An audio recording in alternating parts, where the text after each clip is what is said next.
Hello बच्चों, कैसे हैं आप लोग। आज की वीडियो में हम लोग अकाउंट करेंट चैप्टर की फुल कॉन्सेप्चुअल रिवीजन करेंगे।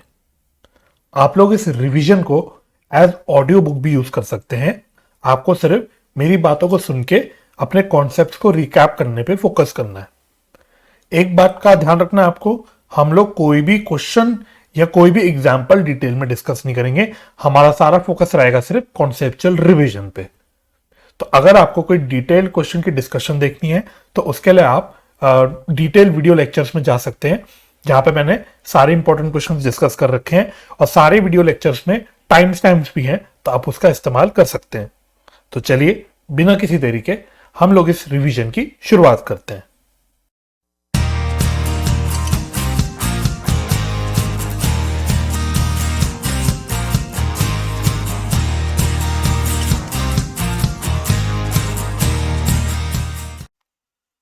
सबसे पहले डिस्कस करते हैं कि अकाउंट करेंट का मीनिंग क्या होता है।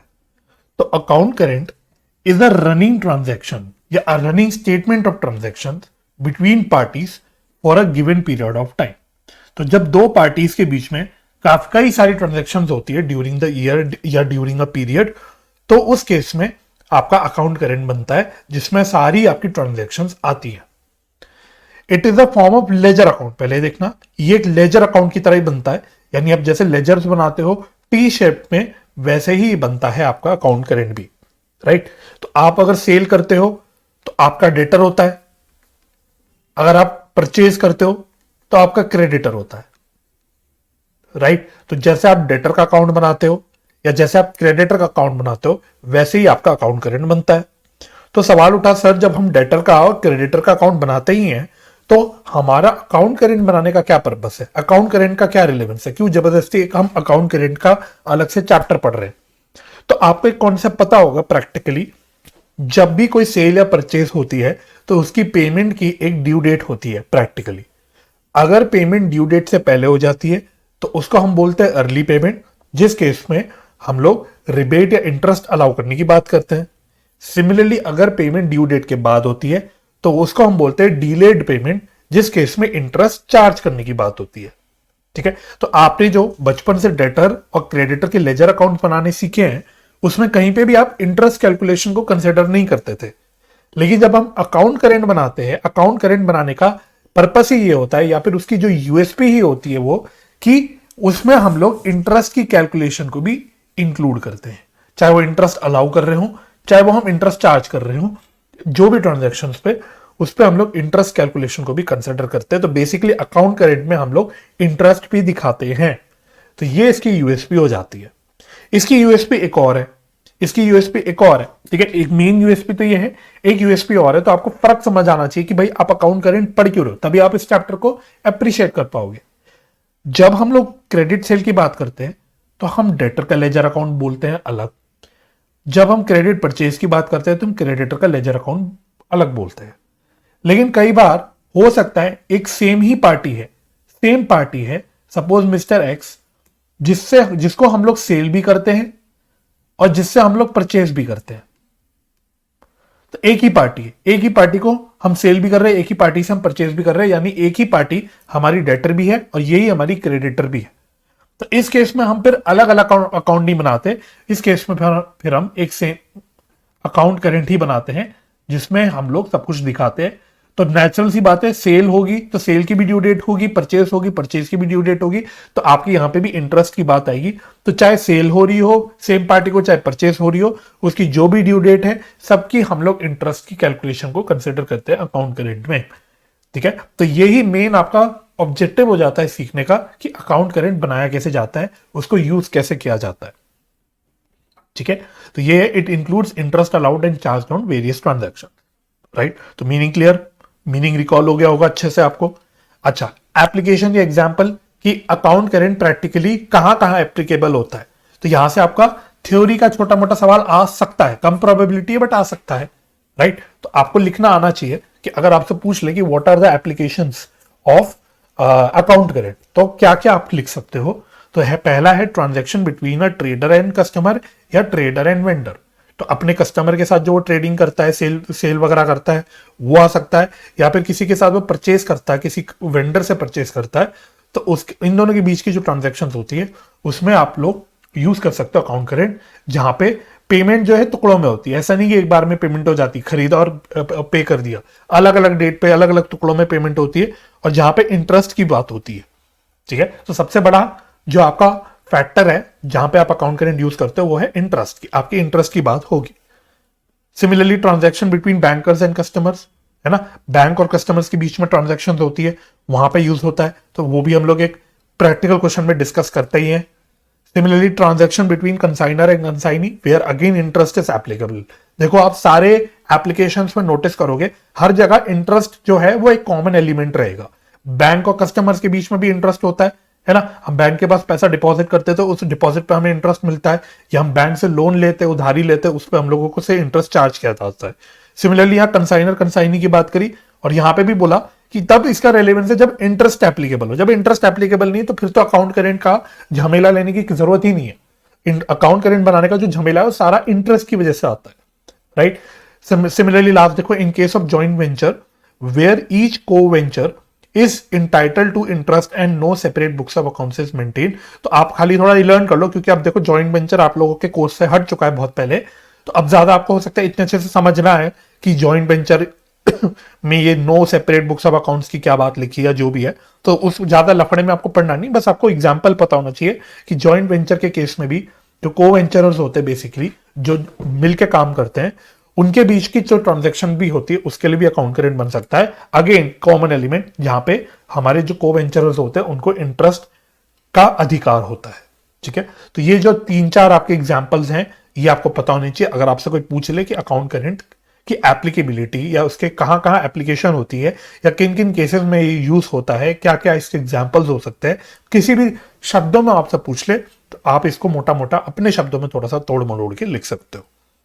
ठीक है, चलिए अब पार्टीज, अकाउंट करेंट में कौन सी पार्टीज होती है। तो एक पार्टी होती है जो अकाउंट करेंट बनाती है और दूसरी पार्टी को रेंडर करती है। रेंडर करना मतलब प्रोवाइड करना, देना, है ना। तो एक पार्टी जो बना के दूसरी पार्टी को अकाउंट करेंट देती है, और दूसरी पार्टी जिसको अकाउंट करेंट बना के दिया जाता है, one to whom account current is rendered, right. तो अब इसमें आप अकाउंट करेंट की एक पर्टिकुलर लैंग्वेज में हेडिंग लिखते हो। ठीक है, तो अगर आपको ये लिखा हुआ मिले ए इन अकाउंट करेंट विद बी, इस तरह से अकाउंट करेंट की हेडिंग लिखी जाती है, तो ए इन अकाउंट करेंट विद बी, तो इसका मतलब क्या है, ए क्या है, ए वो बंदा है जिसका अकाउंट करेंट बन रहा है, और बी वो बंदा है जो अकाउंट करेंट बना के प्रोवाइड कर रहा है। तो बेसिकली यहां बी अकाउंट करेंट बना के ए को प्रोवाइड कर रहा है। ठीक है, तो it means B is preparing the account current of A and is rendering it to A हो गया। ठीक है, तो यहां से आपका ट्रू फॉल्स का क्वेश्चन बन सकता है, बल्कि बना भी हुआ है, आईसीआर ने डाला भी हुआ है अपने पहले एग्जाम में भी डाला हुआ है, आरटीपी मॉक टेस्ट पेपर, उसमें आपको मिल जाएगा किसी में कहीं ना कहीं। तो आपको पता होना चाहिए कि इसका मतलब क्या है, ए इन अकाउंट करेंट विद बी। ठीक है, ओके। अब मेन प्रैक्टिकल मुद्दे पे आते हैं। अकाउंट करेंट बिल्कुल एवरेज ड्यू डेट जैसा चैप्टर है, यानी कि यहां से भी जब प्रैक्टिकल क्वेश्चन आता है वो 5 मार्क का आता है। प्रैक्टिकल क्वेश्चन 5 मार्क का आता है, ना 1 नंबर कम ना 1 नंबर ज्यादा। ठीक है, तो प्रैक्टिकल क्वेश्चन आता है 5 नंबर का, और ऑलमोस्ट सर्टेन होता है कि आपका प्रैक्टिकल क्वेश्चन आएगा। हालांकि कई बार एग्जाम में क्या होता है कि एवरेज ड्यू डेट और अकाउंट करेंट में इंटरनल चॉइस आ जाती है, तो यानी आपको या तो एवरेज ड्यू डेट का क्वेश्चन अटेम्प्ट करना होता है या फिर आपको अकाउंट करेंट का क्वेश्चन अटेम्प्ट करना होता है। बट ये सीए के एग्जाम्स है, ऐसा कोई रूल नहीं है हार्ड एंड फास्ट कि ऐसा चॉइस आपको मिलेगा ही मिलेगा। इसका मतलब आपको अकाउंट करेंट का भी जो चैप्टर है वो अच्छे से आना चाहिए, आपको पता होना चाहिए कि अकाउंट करेंट के क्वेश्चंस आप कैसे अटेम्प्ट करोगे। हाँ, अगर इंटरनल चॉइस आ गई तो मुझे पता है मेजॉरिटी बच्चे जो हैं वो एवरेज ड्यू डेट का क्वेश्चन अटेम्प्ट करना पसंद करेंगे। मैं भी आपको वही रिकमेंड करूंगा, क्योंकि एवरेज ड्यू डेट में क्या है कि गलती कम होने की प्रोबेबिलिटी होती है। अकाउंट करेंट चैप्टर बहुत सिंपल है, बट यहाँ पे छोटी छोटी मिस्टेक्स होने की बहुत प्रोबेबिलिटी होती है। जब तक इस चैप्टर में आपने बहुत तगड़े ढंग से प्रैक्टिस ना कर रखी हो, आपका क्वेश्चन पूरा कभी भी 100% करेक्ट सॉल्व नहीं हो पाता। ठीक है, लेकिन कॉन्सेप्चुअली बड़ा सिंपल चैप्टर है। ठीक है, एनीवे, तो प्रैक्टिकली अकाउंट करेंट बनाने के 3 मेथड होते हैं। पहले मेथड को हम बोलते हैं इंटरेस्ट टेबल मेथड, दूसरे मेथड को हम बोलते हैं मीन्स ऑफ प्रोडक्ट्स मेथड, और तीसरे मेथड को हम बोलते हैं means of products of balance method. अब जो तीसरा मेथड है means of products of balance method, ये अपने आप में एक स्पेसिफिक सिनेरियो में ही अप्लाई होता है, एक स्पेसिफिक सिनेरियो में अप्लाई होता है, ये एक स्पेसिफिक सिनेरियो में अप्लाई होता है, राइट, है ना। तो इसकी बात हम अलग करेंगे, तो ये अपने आप में एक अलग स्पेशल स्पेसिफिक मेथड है, ठीक है। लेकिन जो इंटरेस्ट टेबल और मीन्स ऑफ प्रोडक्ट वाला मेथड है, ये इंटरचेंजेबल है, यानी आप किसी भी पर्टिकुलर क्वेश्चन में या तो इंटरेस्ट टेबल भी अप्लाई कर सकते हो मेथड, या फिर आप मीन्स ऑफ प्रोडक्ट्स भी मेथड अप्लाई कर सकते हो, ठीक है। तो एक एक करके तीनों मेथड्स हम लोग डिस्कस कर लेते हैं, जल्दी से रिकॉल कर लेते हैं। तो पहला है preparation of account current using interest table method. Interest table से हम लोग कैसे करते हैं, तो under this method interest is calculated for each transaction separately and is shown in a separate interest column in the account current. एक काम करते हैं, हाथ के हाथ इसका फॉर्मेट देखते हुए चलते हैं, ठीक है। तो कोई क्वेश्चन नहीं डिस्कस कर रहा मैं, बस क्वेश्चन में आपको फॉर्मेट जो बना हुआ है वो आपको रिवाइज करवा रहा हूं। तो बेसिकली देखो, अकाउंट करेंट जो है आपका वही टी शेप फॉर्म में बनता है। तो इसमें भी एक डेबिट साइड होती है, एक क्रेडिट साइड होती है, ठीक है। पहले आपको हेडिंग सही से लिखनी आनी चाहिए, right. Shyam in account current with Nath brothers, तो जो भी आपको एग्जाम में नाम लिखे हुए मिलेंगे वो उसके अकॉर्डिंग आपको हेडिंग बनानी होगी। Shyam in account current with Nath brothers, मतलब नाथ ब्रदर्स अकाउंट करेंट बना रहा है किसका, श्याम का, ठीक है। फिर आपको नीचे लिखना है कि आप इंटरेस्ट की कैलकुलेशन कब तक कर रहे हो, यानी बेसिकली आप अकाउंट करेंट कौन सी डेट तक का बना रहे हो और इंटरेस्ट का रेट क्या है, दोनों भी इंफॉर्मेशन आपके क्वेश्चन में होगी। कौन किसका अकाउंट करेंट बना रहा है, कौन सी डेट को बना रहा है, क्या इंटरेस्ट का रेट है, सारी इंफॉर्मेशन आपको क्वेश्चन में दी जाएगी।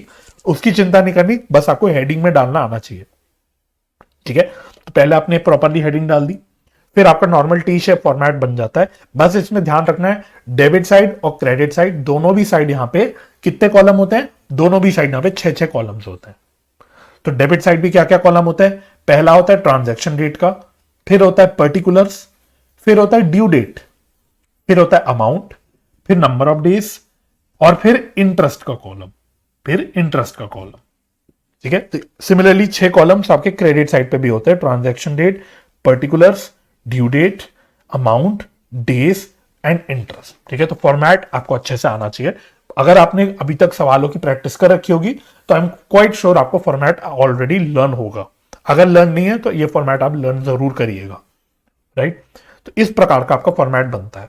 अब इंटरेस्ट टेबल मेथड में जो मेन यूएसपी इस मेथड की है वो ये है कि यहां पे हम लोग हर ट्रांजैक्शन पे इंटरेस्ट की कैलकुलेशन करते हैं। हर ट्रांजैक्शन पे हम एक एक करके अपनी इंटरेस्ट की कैलकुलेशन करते हैं, जो भी ट्रांजैक्शन हो रही है। तो सपोज अगर सेल्स हो रही है, ठीक है, तो सेल्स का अमाउंट हमें पता होगा, हमें उसकी ड्यू डेट पता होगी, ठीक है। तो अकॉर्डिंगली हम लोग ड्यू डेट से लेके अकाउंट करेंट तक की डेट तक का इंटरेस्ट हाथ के हाथ कैलकुलेट करते हुए चलते हैं, राइट। तो ये इसकी मेन यूएसपी होती है। और इंटरेस्ट की कैलकुलेशन कैसे करते हो, बहुत सिंपल है।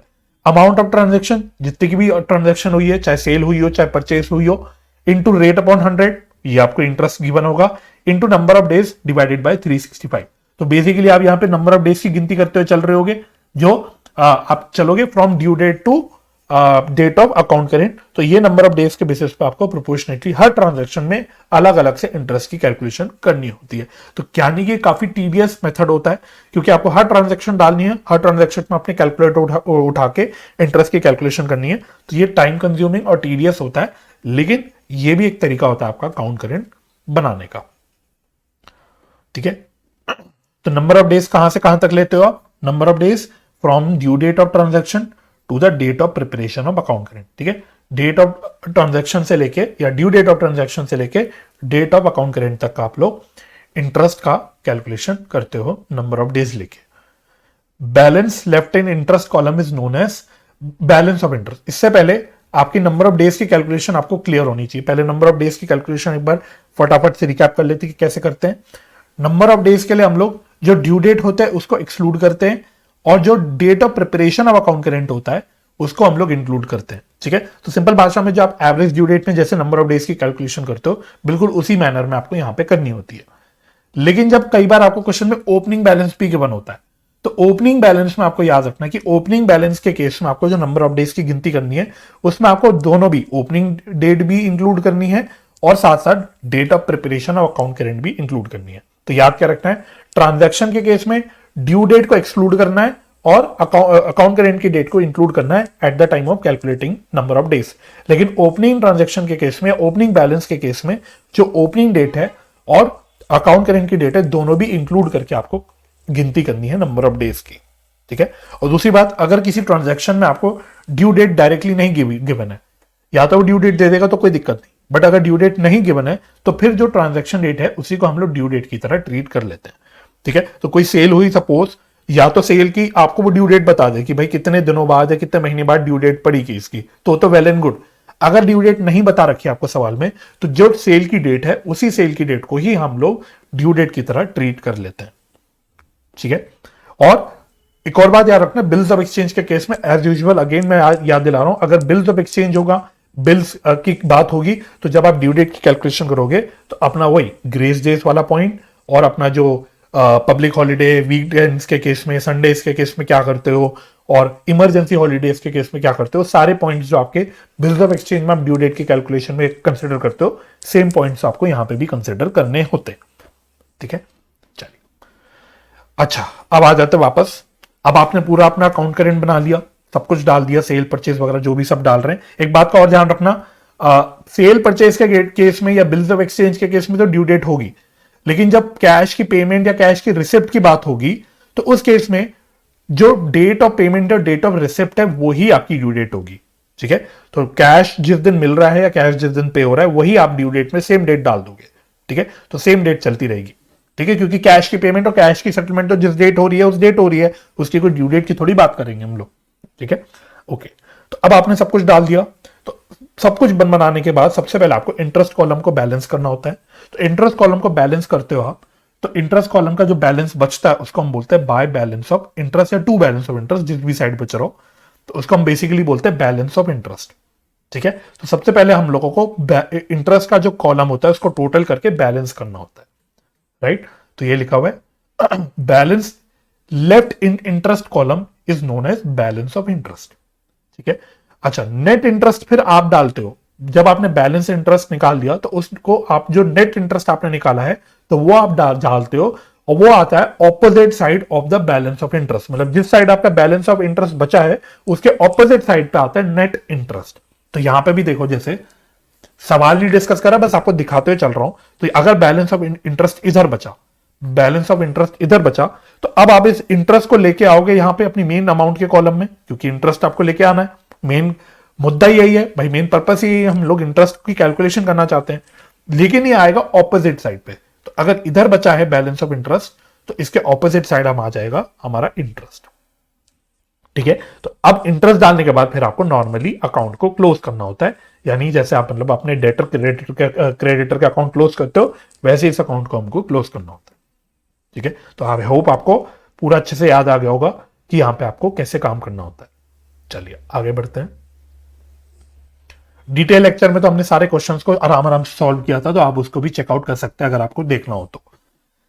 नेक्स्ट है preparation of account current by means of product method. दूसरा मेथड है ना, इंटरेस्ट टेबल मेथड हो गया, अब मींस ऑफ प्रोडक्ट मेथड।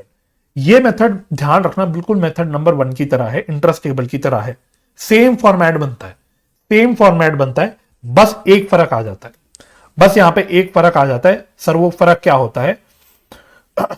यहां पे हम लोग वही 6 कॉलम लेते हैं, date, particular, due date, amount, days, और जो लास्ट में हम इंटरेस्ट कॉलम बनाते हैं इंटरेस्ट टेबल मेथड में, उसकी जगह हम लोग प्रोडक्ट कॉलम बना देते हैं। बस इतना फर्क होता है, बाकी पूरा फॉर्मेट आपका मीन्स ऑफ प्रोडक्ट में सेम होता है। हेडिंग बिल्कुल सेम वे में डाली जाती है ना, पूरी जैसे हेडिंग मैंने पहले बताई सेम हेडिंग यहां पे भी डाली जाती है। एक ही फर्क क्या है कि यहां पे हम लोग इंटरेस्ट के कॉलम की जगह क्या बनाते हैं, प्रोडक्ट का column. That is the only difference. ठीक है। तो in this method we replace interest column with product column, where product क्या होता है, प्रोडक्ट वही होता है जो ट्रांजेक्शन का अमाउंट हुआ और नंबर ऑफ डेज निकाले, इनका product, amount of transaction into number of days. तो बेसिकली इंटरेस्ट टेबल में क्या कर रहे थे आप प्रोडक्ट नहीं निकाल रहे थे, आप डायरेक्टली इंटरेस्ट कैलकुलेट करते हुए चल रहे थे, बट यहां पे आप क्या करते हो, आप यहां पे प्रोडक्ट निकालते हुए चलते हो, amount of transaction into number of days. ठीक है। अब काम बाकी सब बिल्कुल सेम है, नंबर ऑफ डेज की कैलकुलेशन से लेके हर चीज आपकी यहां पे बिल्कुल सेम है। तो इंटरेस्ट टेबल मेथड में भी सबसे पहले हम लोग इंटरेस्ट के कॉलम को टोटल करके बैलेंस करते हैं, तो यहां पे भी हम लोग प्रोडक्ट के कॉलम को पहले टोटल करके बैलेंस करते हैं, है ना, और जो प्रोडक्ट के कॉलम में बैलेंस बच जाता है उसको हम बोलते हैं बैलेंस ऑफ प्रोडक्ट। उसको हम क्या बोलते हैं? Balance of product. I hope आपको सारी चीजें याद आ रही होंगी, राइट। फिर हम लोग नेट इंटरेस्ट की कैलकुलेशन करते हैं। इंटरेस्ट टेबल में तो हम क्योंकि हाथ के हाथ इंटरेस्ट निकाल रहे थे, तो जो बैलेंस ऑफ इंटरेस्ट बच रहा था वही नेट इंटरेस्ट होता था, बट यहां पे हम प्रोडक्ट की कैलकुलेशन कर रहे हैं, तो यहां पे हमें नेट इंटरेस्ट की कैलकुलेशन करनी होती है। तो नेट इंटरेस्ट कैसे निकलता है, इसका फॉर्मूला ये आपको वर्किंग नोट में दिखाना होता है, ध्यान रखना एग्जाम में आपको वर्किंग नोट में दिखाना होता है। तो कैसे निकलता है net interest? Balance of product into rate upon 100 into 1/365, है ना। और अगर लीप ईयर है तो 365 की जगह ऑफकोर्स आप 366 डेज लोगे, ये तो अब आपको पता ही होगा, ठीक है। और जैसे हमने इंटरेस्ट टेबल मेथड में बोला था कि नेट इंटरेस्ट उस साइड, उसके ऑपोजिट साइड आता है जिस साइड आपका बैलेंस ऑफ इंटरेस्ट आ रहा हो, यानी बैलेंस ऑफ इंटरेस्ट के ऑपोजिट साइड आता है। तो यहां पे भी सेम चीज है, जो आपका नेट इंटरेस्ट आएगा वो कौन सी साइड आएगा? Opposite to the side of balance product, balance of product. तो बैलेंस ऑफ प्रोडक्ट जिस साइड बच रहा है उसके ऑपोजिट साइड आएगा नेट इंटरेस्ट, ठीक है, except in case where epoch method is followed, ठीक है। तो अब इपॉक मेथड अभी थोड़ी देर में डिस्कस कर लेंगे क्या होता था, लेकिन इपॉक मेथड के अलावा, ठीक है, इपॉक मेथड में फंडा नहीं चलेगा, आपका फॉरवर्ड मेथड में बेसिकली ये चलेगा कि आपका जो नेट इंटरेस्ट आएगा वो ऑपोजिट साइड आएगा, मतलब बैलेंस प्रोडक्ट के ऑपोजिट साइड आएगा। लेकिन इपॉक मेथड में, इपॉक मेथड क्या होता है अभी देख लेंगे, लेकिन इपॉक मेथड में याद रखना वहां पे नेट इंटरेस्ट का जो कॉलम, जो नेट इंटरेस्ट जो आता है वो उसी साइड आता है जिस साइड आपका बैलेंस ऑफ प्रोडक्ट बनता है। तो आपका बेसिकली इपॉक मेथड में balance of product net interest के साइड ही बचता है, सेम साइड पे बचता है, ठीक है। तो फॉरवर्ड मेथड में या नॉर्मल केस में आपका ऑपोजिट साइड बचेगा, और इपॉक या बैकवर्ड मेथड में आपका ऑपोजिट साइड बचेगा, ठीक है। तो बाकी सारी चीजें यहां पे सेम है। अच्छा, अब एग्जाम में जो है आपका क्वेश्चन में स्पेसिफाई होना चाहिए आइडियली कि कौन सा मेथड आपको फॉलो करना है। मैंने आपको बोला या तो आप इंटरेस्ट टेबल मेथड से भी सेम सवाल को कर सकते हो, बैलेंस ऑफ प्रोडक्ट मेथड से भी आप लोग सेम सवाल को कर सकते हो, बट अगर आपको क्वेश्चन में मेथड ना बताए, सपोज वो मेथड ना क्लैरिफाई करे, तो आप लोग सेकंड मेथड यूज करना।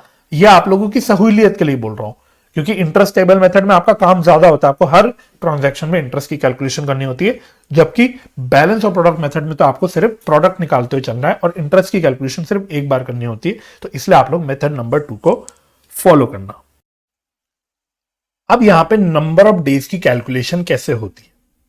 तो जो जनरली हम नंबर ऑफ डेज की कैलकुलेशन करते हैं वो कब से कब तक करते हैं? ड्यू डेट से लेके अकाउंट करेंट तक की डेट पे करते हैं। तो इसी नंबर ऑफ डेज की जो कैलकुलेशन के मेथड को हम बोलते हैं फॉरवर्ड मेथड। फॉरवर्ड मेथड, तो फॉरवर्ड मेथड में हम नंबर ऑफ डेज की कैलकुलेशन कब से कब तक करते हैं? ड्यू डेट से लेके अकाउंट करेंट तक की डेट पे, ठीक है। अब यहां पे नंबर ऑफ डेज की कैलकुलेशन में ऑलरेडी सब बता चुका कि नंबर ऑफ डेज की कैलकुलेशन करते वक्त जो ड्यू डेट होता है उसको हम एक्सक्लूड करते हैं और अकाउंट करेंट की डेट को इंक्लूड करते हैं, राइट। दूसरा हम ये भी डिस्कस कर चुके हैं कि यहां पे नेट इंटरेस्ट जो बचता है वो बैलेंस ऑफ प्रोडक्ट के ऑपोजिट साइड पे बचता है, ठीक है। तो ये जो आपका नॉर्मल फॉरवर्ड मेथड है। लेकिन नंबर ऑफ डेज की कैलकुलेशन करने का एक और तरीका होता है जिसको हम बोलते हैं बैकवर्ड मेथड। बैकवर्ड मेथड, इसी का दूसरा नाम होता है epoch method. Backward method, epoch method एक ही बात है, अलग अलग नाम है बस, ठीक है। तो यहां पे हम कैलकुलेशन उल्टी तरह से करते हैं। यहां पे हम जो डेज की कैलकुलेशन करते हैं वो करते हैं from opening date. Opening date, आपको ओपनिंग डेट गिवन होगी सवाल में, तो ओपनिंग डेट से लेके ड्यू डेट तक की कैलकुलेशन करते हैं नंबर ऑफ डेज की, ठीक है। और जब ये नंबर ऑफ डेज की आप कैलकुलेशन करते हो तो आपको दोनों भी इंक्लूड करना होता है, ओपनिंग डेट भी और ड्यू डेट भी, ठीक है। Both opening date and due date are included while calculating number of days, right. अब यहां पे जो आपका कैलकुलेशन ऐसी होती है, देखो ये अल्टीमेटली मैथ्स है, तो यहां पे जो अगर आप बैकवर्ड मेथड से कैलकुलेशन करोगे नंबर ऑफ डेज की, तो आपका जो बैलेंस ऑफ प्रोडक्ट बचेगा वो सेम साइड बचेगा, उसी साइड बचेगा जिस साइड आपका नेट इंटरेस्ट बनेगा, राइट।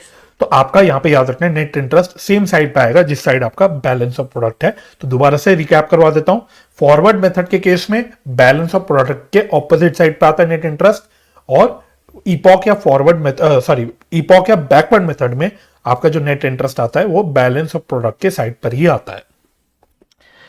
अब एग्जाम में अगर वो बैकवर्ड मेथड यूज करने बोले तभी आप बैकवर्ड मेथड यूज करिएगा, वरना आप फॉरवर्ड मेथड यूज करिएगा, क्योंकि अननेसेसरीली थोड़ा सा लेजी काम हो जाता है बैकवर्ड मेथड में, थोड़ा सा, ज्यादा नहीं थोड़ा सा। आंसर दोनों में सेम आता है, आंसर दोनों में भी सेम आएगा, आंसर आपका अलग नहीं आएगा, सिर्फ मेहनत थोड़ी ज्यादा होती है बैकवर्ड मेथड में। तो आई वुड सजेस्ट कि आप बैकवर्ड मेथड तब तक ना यूज करें जब तक क्वेश्चन में लिखा ना हो, ठीक है। क्वेश्चन में नहीं लिखा तो आप अपना नॉर्मल फॉरवर्ड मेथड यूज करके क्वेश्चन करना।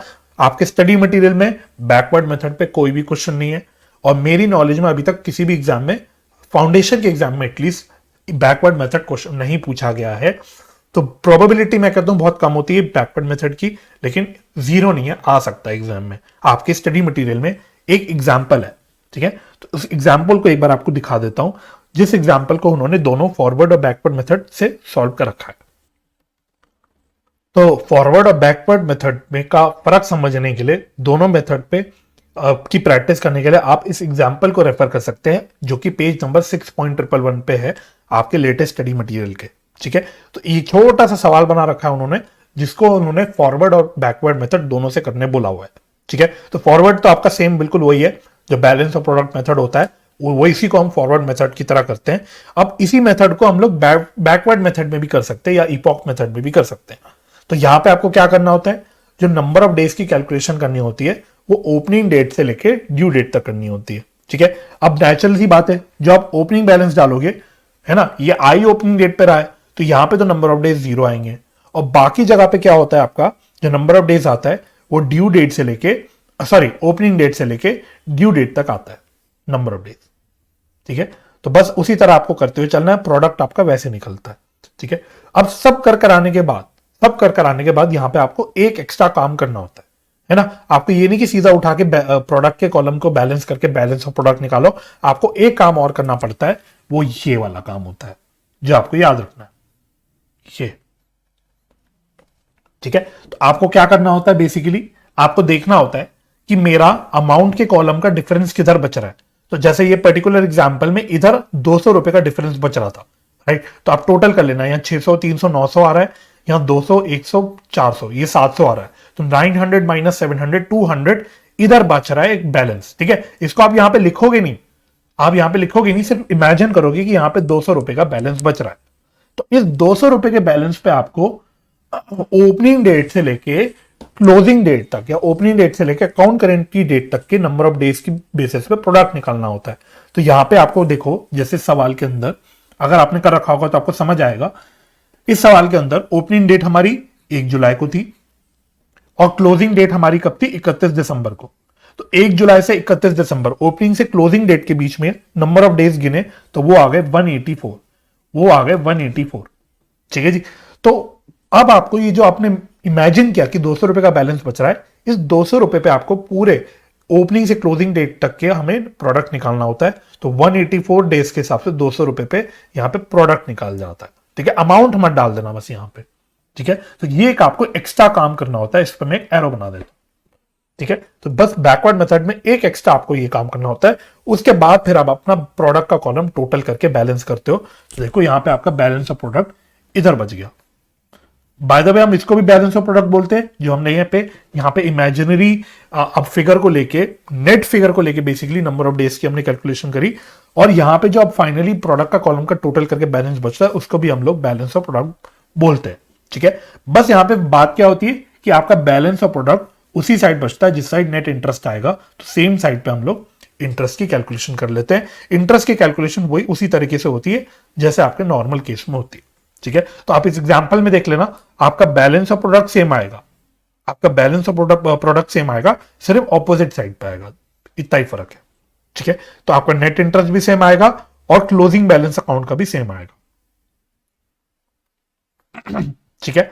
तो आपको ये वाला, अगर आप ये एग्जांपल कर लोगे अपना इपॉक मेथड का, तो आपका ये इपॉक मेथड भी कवर हो जाएगा। तो छोड़ना नहीं है, करना जरूर है, लेकिन हाँ मैंने आपको ये बता दिया कि एग्जाम पॉइंट ऑफ व्यू से ये ज्यादा इंपॉर्टेंट नहीं है।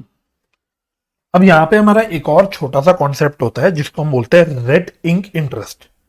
रेड इंक इंटरेस्ट का कॉन्सेप्ट का जो एप्लीकेशन होता है वो कब होता है, जब किसी भी ट्रांजैक्शन की जो ड्यू डेट पड़ जाती है वो पड़ जाती है after the date of account current. यानी फॉर एग्जांपल आपकी अकाउंट करेंट बन रहा है 31 दिसंबर को, 31 दिसंबर को आपका सपोज अकाउंट करेंट बन रहा है। और किसी ट्रांजैक्शन की या किसी बिल की जो ड्यू डेट पड़ जाती है वो 10 जनवरी को पड़ जाती है, वो 10 जनवरी को पड़ जाती है, राइट। यानी कि अकाउंट करेंट की डेट के बाद पड़ जाती है। तो इस केस में हम लोग रेट इंटरेस्ट कैलकुलेट करते हैं। तो बेसिकली 31 दिसंबर से 10 जनवरी के बीच का जो इंटरेस्ट होगा, इंटरेस्ट तो निकलेगा लेकिन वो एक नेगेटिव इंटरेस्ट होगा। रेट इंटरेस्ट एक नेगेटिव इंटरेस्ट होता है जिसको हम लोग बेसिकली ऑपोजिट साइड पे दिखाते हैं, राइट। तो इसके लिए मैं आपको एक बार फटाफट से स्टडी मटेरियल का रेफरेंस दे देता हूं, देखो, है ना। तो ये क्वेश्चन था हमारा रेट इंटरेस्ट के, जिसमें एप्लीकेशन हो रहा था। ठीक है, क्वेश्चन पूरा नहीं डिस्कस कर रहा, क्वेश्चन मैंने ऑलरेडी पूरा सॉल्व कर रखा है। लेकिन आप देखोगे, सपोज ये वाली ट्रांजैक्शन देखना, ये कोई सेल हुई थी जिसकी ड्यू डेट पड़ रही थी 7 अप्रैल को और हमारा अकाउंट करेंट का डेट था 31 मार्च को। ठीक है, खाली सेलेक्टिवली आपके साथ डिस्कस कर रहा हूं रेट इंटरेस्ट का कॉन्सेप्ट रिकैप कराने के लिए, राइट। तो यहां पे क्या हो रहा था, 31 मार्च यानी अकाउंट करेंट की डेट के बाद पड़ रही थी मेरी ड्यू डेट। तो अब यहां पे हम लोग क्या करते हैं, यहां पे हम लोग डेज और प्रोडक्ट यहां नहीं दिखाते, यहां हम लोग कुछ नहीं दिखाते। इसकी कोरेस्पॉन्डिंगली ऑपोजिट साइड हम लोग, इसके ऑपोजिट साइड हम लोग चले जाते हैं, वहां पे हम पोस्टिंग कर देते हैं इस इंटरेस्ट की रेड इंक प्रोडक्ट बोल के। ठीक है, रेड इंक प्रोडक्ट बोल के हम इसकी यहां पे पोस्टिंग कर देते हैं। तो यहां पे आपका आ जाता है 31 मार्च से 7 अप्रैल 7 दिन का आपका प्रोडक्ट आ गया 8250 इंटू 7, 8250 इंटू 7। ठीक है, तो एक तरीका तो वैसे देखो ये होता है जिसमें हम लोग ऑपोजिट साइड इंटरेस्ट के लिए जो प्रोडक्ट की पोस्टिंग है वो ऑपोजिट साइड कर ले। या फिर एक ऑप्शन और होता है हमारे पास, एक और तरीका होता है इसको दिखाने का, क्योंकि हमने बोला अल्टीमेटली रेट इंटरेस्ट एक नेगेटिव इंटरेस्ट है। ठीक है, यानी वो ऑपोजिट साइड आता है। तो यहां पे हम ये भी कर सकते हैं कि हम नंबर ऑफ डेज माइनस में ले ले 7, है ना, और यहां पे जो प्रोडक्ट ले उसको भी माइनस में ले ले 57,750। ठीक है, तो हम यहां ना दिखा के यहीं दिखाए लेकिन माइनस में करके दिखाए, तो आप ये भी कर सकते हो, ये भी ठीक है। ये भी आईसीआई आपका एक्सेप्ट करता है, हालांकि उन्होंने स्टडी मटेरियल में नहीं डाल रखा ये तरीका, लेकिन उन्होंने अपने मॉक टेस्ट में, पुराने मॉक टेस्ट पेपर्स में ये तरीका यूज कर रखा है, जिसमें उन्होंने जो बेसिकली डेज है प्रोडक्ट है वो नेगेटिव में ले लिया। तो आपको दोनों में से जो भी कंफर्टेबल लगता होगा आप कर सकते हो। अल्टीमेटली जो आपका आंसर आएगा वो बिल्कुल सेम आएगा। ठीक है, तो रिपीट कर लेता हूं, रेट इंटरेस्ट का कॉन्सेप्ट हम तब लगाते हैं जब हमारा जो ड्यू डेट होता है किसी भी ट्रांजैक्शन का वो अकाउंट करेंट की डेट के बाद फॉल कर जाता है। ठीक है, तो अकाउंट करेंट की डेट से लेकर ड्यू डेट के बीच की जो इंटरेस्ट हम कैलकुलेट करते हैं उसी को हम लोग बोलते हैं रेट इंटरेस्ट। ये बेसिकली एक नेगेटिव इंटरेस्ट होता है। अब अकाउंट करेंट में उसको दिखाने के दो तरीके होते हैं, या तो आप अमाउंट तो लिख लो नॉर्मली, लेकिन उसका जो प्रोडक्ट है और नंबर ऑफ डेज है वो ऑपोजिट साइड पे पोस्ट कर लो, जहां पे आप रेड इंक प्रोडक्ट वर्ड लिख के उसकी पोस्टिंग कर लो। या फिर दूसरा ऑप्शन ये है कि आप सेम साइड पे दिखाओ, बस नंबर ऑफ डेज और प्रोडक्ट जो है वो माइनस में, नेगेटिव में करके दिखाओ। दोनों में से आप कुछ भी कर सकते हो। तो ये होता है आपका रेड इंक इंटरेस्ट का कॉन्सेप्ट। अब हमारा जो थर्ड मेथड होता है वो होता है means of products of balances method. ठीक है, ये मेथड मोस्ट कॉमनली बैंक्स में यूज होता है। तो बैंक्स जो अपने कस्टमर का अकाउंट बनाती है वो बनाने के लिए means of products of balances use करती है। इस मेथड की एक यूएसपी ये होती है, दो यूएसपीज होती हैं इस मेथड की, बेसिकली 2 यूएसपीज होती हैं। पहली यूएसपी ये होती है कि इसमें हम आफ्टर एवरी ट्रांजैक्शन बैलेंस निकालते हैं। हम इसमें हर ट्रांजैक्शन होने के बाद बैलेंस निकालते हैं, बैलेंस आफ्टर एवरी ट्रांजैक्शन। और दूसरी यूएसपी जो आप एग्जाम में, जिससे आप आइडेंटिफाई करोगे कि आपको मेथड यूज करना है, वैसे तो एग्जाम में वो बता देगा मेथड, है ना, और आपने सवाल अगर कर रखे होंगे तो आप क्वेश्चन देख के ही पहचान जाओगे कि ये कि मेथड नंबर 3 यानी means of products of balances method का क्वेश्चन है। लेकिन इसकी एक यूएसपी होती है कि जो आपका इंटरेस्ट का रेट होता है, इंटरेस्ट का रेट होता है वो होता है different for credit balance and debit balance. तो क्रेडिट बैलेंस और डेबिट बैलेंस के लिए, दोनों के लिए अलग अलग इंटरेस्ट रेट का जिक्र कर देता है।